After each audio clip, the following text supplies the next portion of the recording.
Olá, seja bem-vindo. O ComTV é produzido pelos alunos do curso de Comunicação Social da UFPR e hoje traz uma edição especial. Nossa equipe preparou grandes reportagens sobre as manifestações dos professores e a repressão policial das últimas semanas no Centro Cívico. Siga com a gente!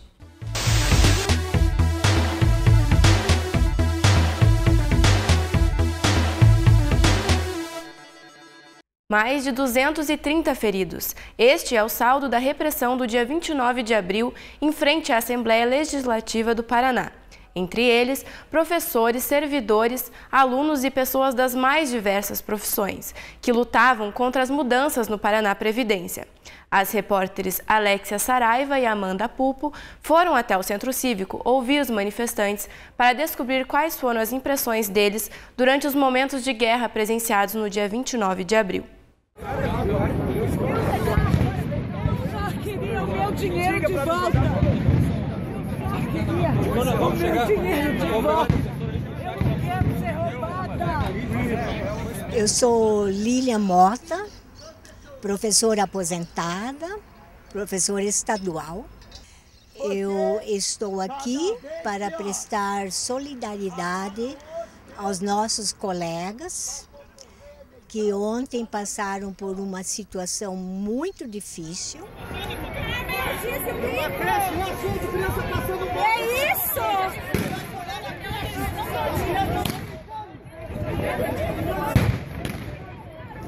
Eu acredito que o que aconteceu ontem aqui, em frente ao Palácio, no Centro Cívico, ficará para sempre na nossa memória.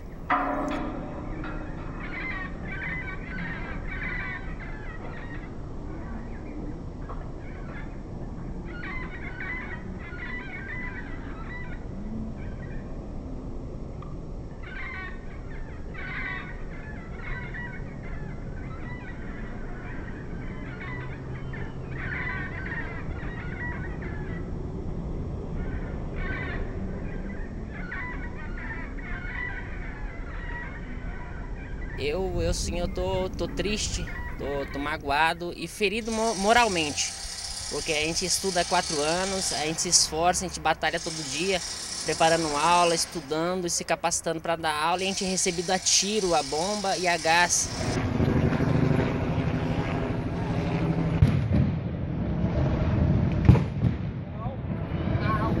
Amém.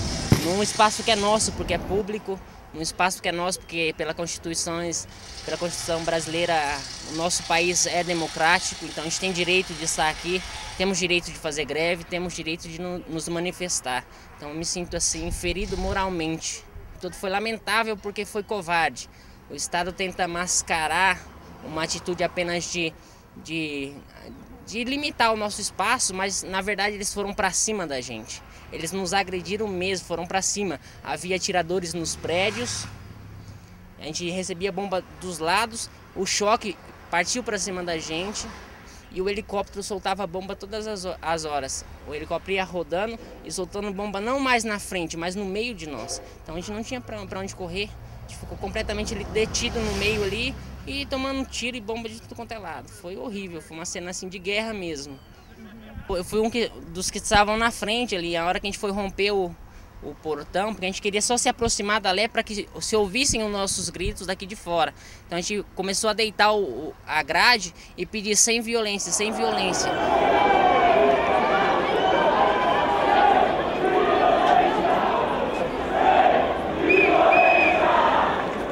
E o cordão de PM que estava, o primeiro cordão de PM, eles olhavam para trás e não queriam vir para cima da gente. Mas o superior que estava atrás deles começou a empurrá-los para cima da gente. Eu falo porque eu vi, tinha uma PM, mais ou menos 1,60 m no máximo, magrinha, pequenininha. Esse PM, acho que provavelmente superior a ela, pegou ela e lançou ela em cima da gente, em cima da grade. Eu acho que esse foi o fato assim, que mais mostrou o quanto eles estavam com covardia e o quanto eles queriam que nós trabalhadores se entrassem em confronto, porque os PMs também são trabalhadores.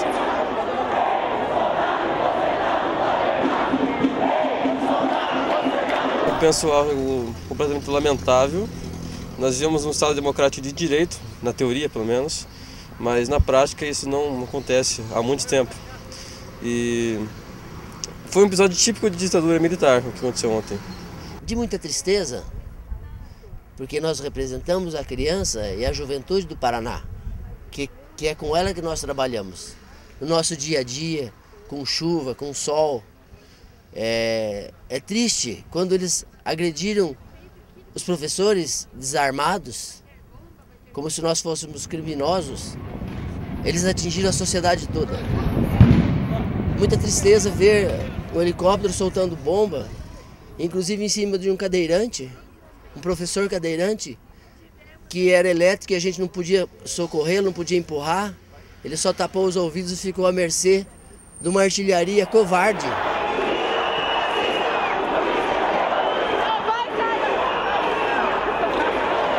É uma situação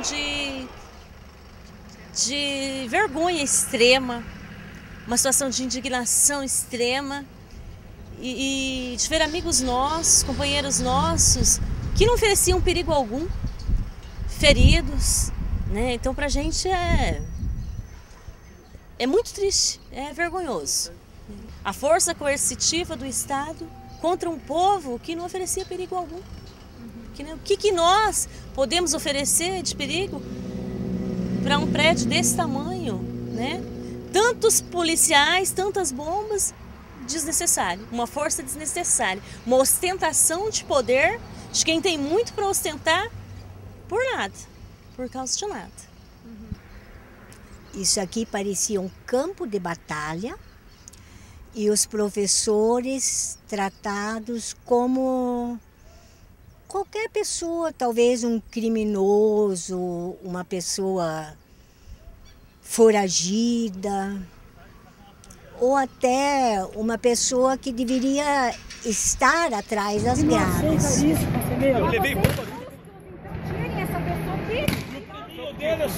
Infelizmente,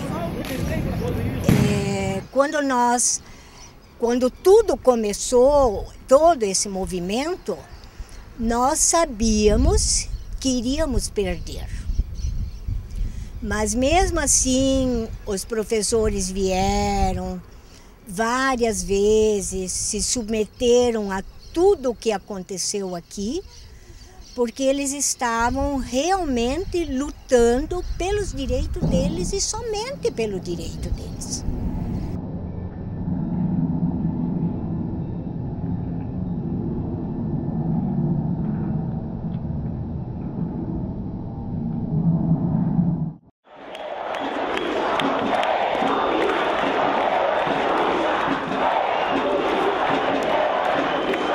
O sentimento, eu acho que, na verdade, eu não sei nem como definir. É uma mistura de medo, de indignação.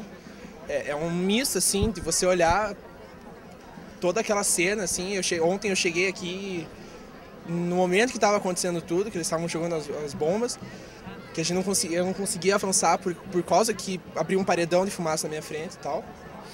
E é isso, mais ou menos, sabe? E, tipo, a indignação que você tem que usar isso como exemplo, que a luta continua, sabe? Não baixa guardas.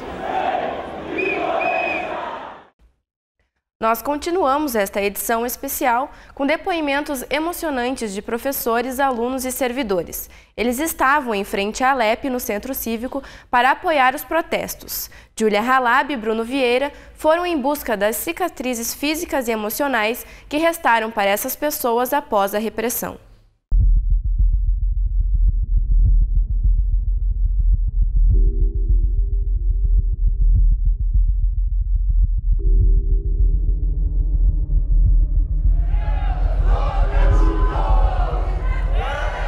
Todos nós somos afetados. Não é porque eu não uso a escola pública e gratuita que eu não vou sofrer interferência disso. De uma escola com qualidade, que a gente tenha cidadãos que sejam comprometidos e entendam o que está acontecendo. Eu acho que muito quando a gente vê esse pessoal que está aqui hoje, que são estudantes universitários, e são estudantes universitários das universidades públicas fundamentalmente. Então, quem está pensando a realidade, pensando a nossa sociedade, é uma população que tem uma consciência de si do outro, que aprendeu isso pela educação.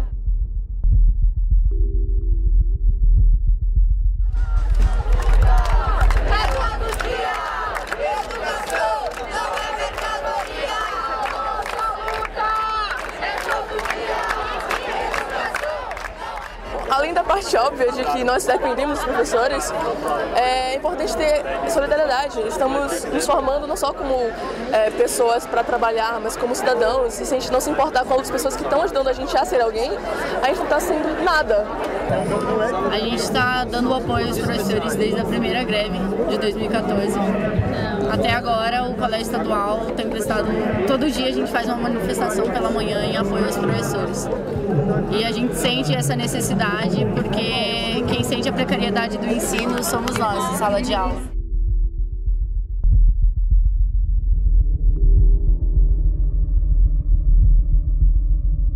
Se hoje não fosse um professor, eu não estaria aqui hoje falando. Se não fosse um professor, não teria um governador. O professor não teria um jornalista. Ninguém seria nada sem um professor. O professor é a base de toda a sociedade. A gente precisa de um professor, de um educador, porque são eles que nos ensinam desde pequeno o que a gente vai ser, o que a gente quer ser e o que é a sociedade em si. E eu acho triste o que aconteceu ontem. Foi um abuso das autoridades. Galera, não vamos ficar quietos não! Vamos fazer quem tá lá em cima escutar a nossa voz! Não tenha arrego, você tira a educação e atira o seu sossego! Não tenha arrego, você tira a educação e atira o seu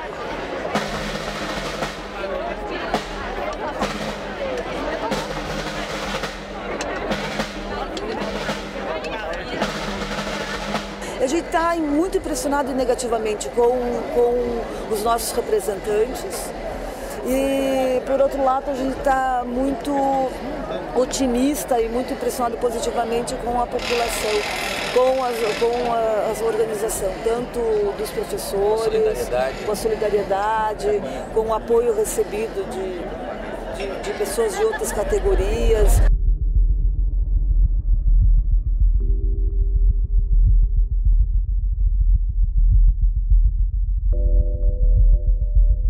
Foi evidente assim, o quanto não era necessário aquela violência, porque até mesmo quando todo mundo recuou, foi quando o choque avançou. Espancado, como eu fui espancado e tantos outros, eu vi professor chorando um braço lá no hospital, eu estava num hospital que tinha aproximadamente umas 20 lá no Cajuru.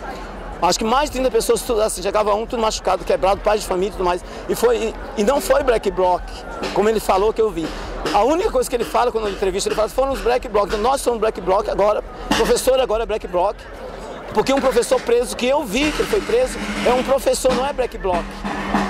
A gente se feriu um pouquinho, mas de resto ficou tudo bem, nenhum caso foi tão sério. O mais sério foi o do Ícaro, né, que foi o menino que levou a bomba, pegou o estilhaço da bomba bem na testa dele, foi pro hospital e tudo mais. O nosso professor que se internou. O resto foi tipo tiro e estrondo, assim.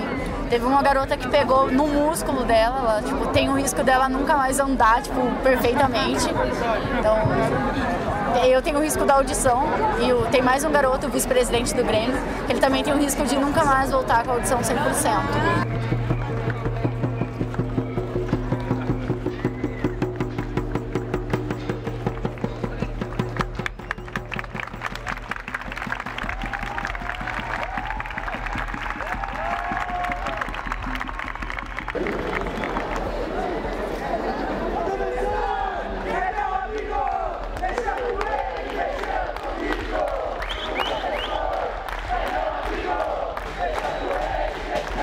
Os professores não se colocaram em nenhum momento contra a discussão sobre a Previdência, é fundamental que se diga, né? O que foi solicitado, poder ter evitado tudo isso, né?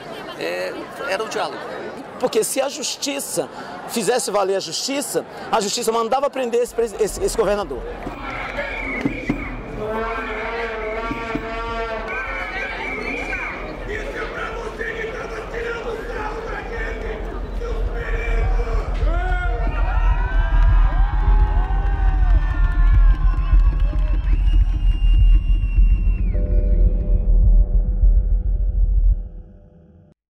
enquanto a situação não se resolve na prática, algumas ações buscam, ao menos hipoteticamente, julgar o caso. Na última sexta-feira, a Direção de Ciências Jurídicas da Faculdade de Direito da UFPR realizou um julgamento público e simbólico no Teatro da Reitoria. O evento serviu como um espaço para debater a opressão dos direitos do cidadão por parte do governo. O resultado você confere agora, na reportagem especial de Milton Langa e Orlando Maceda. Juristas, políticos e servidores públicos prestaram depoimentos de repúdio contra ações da Polícia Militar do Paraná, que deixou mais de 200 pessoas feridas quando se manifestavam para impedir a votação da reforma de Previdência Pública. No seu discurso, o jurista e professor da Universidade de São Paulo afirmou que deve-se mudar algumas leis brasileiras para garantir a responsabilização direta do agente público e não do Estado. Se o subordinado pratica sob os olhos coniventes da autoridade superior, então não pode haver responsabilidade solidária subsidiária, não. É preciso acionar diretamente o agente público. Segundo o jurista, no caso de Curitiba, onde a PM usou uma força desproporcional contra professores que marchavam pacificamente, a responsabilidade deve cair sobre o chefe do governo. Quem responde pelo governo é a autoridade do governo. Quem responde pelo Estado é o secretário da Educação, é o secretário de Segurança, é o policial militar que chefia. Não é. É o governador. É óbvio. Para o advogado e professor da PUC São Paulo, o uso da força policial para violentar os manifestantes representa graves atropelos da ética pública. O aparato policial, portanto, foi utilizado para a satisfação de um interesse particular do governante, representando um grave desvio de finalidade que constitui também um ato de violência contra cidadãos que é incompatível com a moralidade e a ética da gestão administrativa, além de ser punível civil e criminalmente. Por sua vez, o governo do Estado, que antes se declinou a participar no evento por meio de um comunicado enviado à UFPR, mandou acima da hora o seu representante. Com um discurso que culpa o ex-secretário da Segurança Pública, aquele representante foi vaiado pelo público. O encarregado da operação foi o ex-secretário de Segurança Pública, Francisquini. O governador delegou ao então secretário de Segurança a organização da operação para a defesa da Assembleia Legislativa. Os excessos que ocorreram e que estão sendo apurados não podem ser imputados à pessoa do governador. Não podem.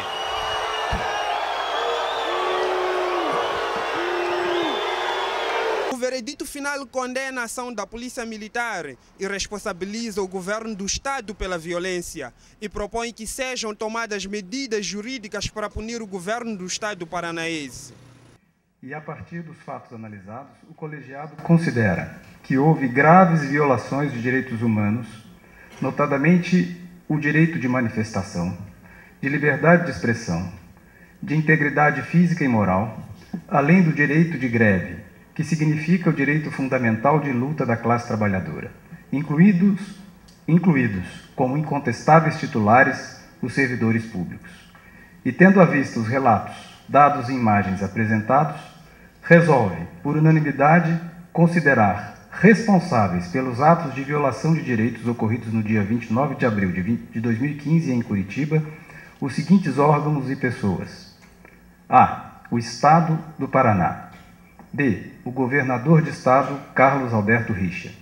C. O secretário de Segurança do Estado do Paraná, Fernando Francisquini, o comandante da operação, César Vinícius Kogut, e demais autoridades envolvidas nos atos de violência identificados. Por sua vez, o coordenador-geral do DCE da UFPR, que participou como observador do julgamento, o evento mostrou evidências do possível impeachment contra o governador, porque confirmou graves violações de direitos humanos. E esses juristas renomados dentro do Brasil veio afirmar de que é nítido e há evidências de que é possível o impeachment do governador Beto Richa pelas violações tanto civil e tanto de direitos humanos. E nós, enquanto sociedade civil organizada, nós precisamos tomar uma postura em relação a isso. Nós precisamos nos posicionar. Segundo a professora de Direito Internacional na UFPR, qualquer pessoa ou grupo de pessoas pode encaminhar documentos de denúncia à Comissão Interamericana de Direitos Humanos.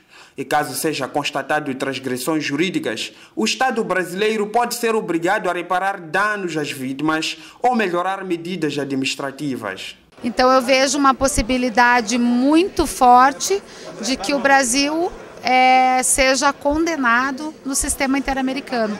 Então a minha sugestão, nesse caso, é o encaminhamento de uma denúncia à Comissão Interamericana de Direitos Humanos em relação à violação de uma série de direitos que estão previstos. Para o sociólogo professor da UFPR, que foi membro do colegiado, o evento veio mostrar a importância da universidade como produtora de reflexão e transformadora da sociedade. O que nós temos é uma parte da sociedade, representado pela universidade, que é produtora de conhecimento e que nesse momento diz o seguinte: para além do conhecimento produzido, nós temos parte no processo de transformação da sociedade. Então, é absolutamente fundamental um movimento como esse e um dever acadêmico e um dever moral da universidade.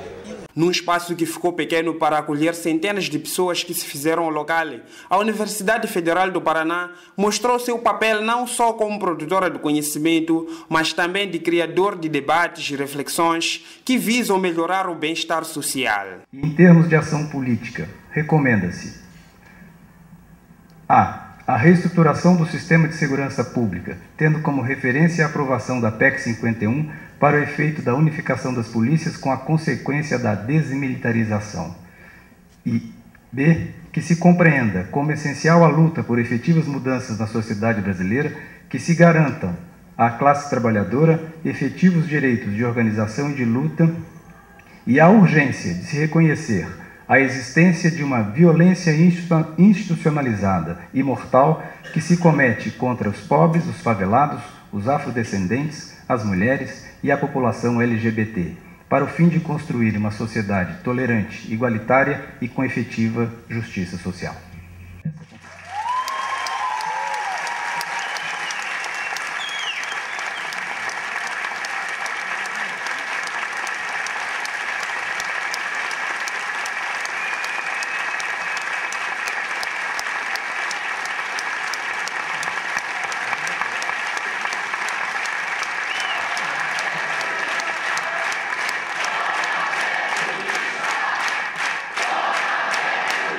Bom, nós vamos continuar acompanhando o caso dos professores e qualquer novidade sobre o assunto você confere aqui no ComTV nas próximas semanas.